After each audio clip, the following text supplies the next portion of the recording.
pressure on him as the Tories move towards the general election still a long way behind him. Today, Prime Minister Rishi Sunak is shaking up his government with a cabinet reshuffle.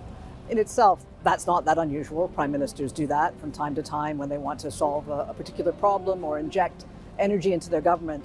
But on a scale of, say, 1 to 10 in terms of drama of political reshuffles, this is about an 11. Did you forget your resignation letter, Home Secretary?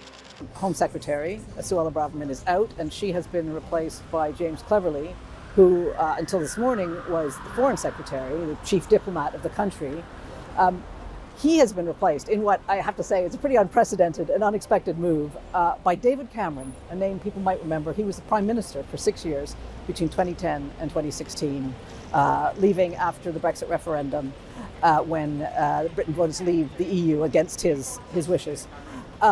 And to say it's unusual for a former Prime Minister to return to the cabinet in another job is an understatement. I mean, the last time it happened was in the 1950s.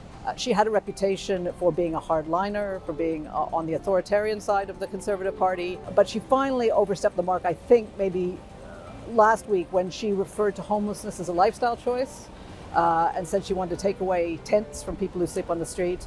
And she followed that up by, in a really unprecedented way, given her job, by attacking the police and saying the police were too lenient on pro-Palestinian protesters.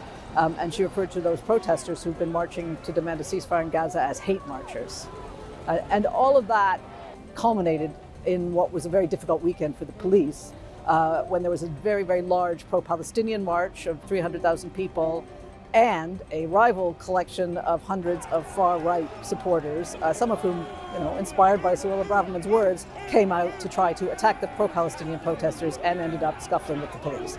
There's a risk in this for Rishi Sunak, which is that the Conservative Party has been divided for years, since Brexit, over Britain's place in the world, over the kind of government there should be, over what role the state should have.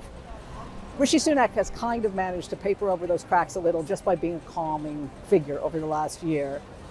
But in firing Suella Braverman and in appointing David Cameron, he risks blowing all those tensions open again, because the more authoritarian or right-wing sections of the party, they really like Suella and they really don't like David Cameron.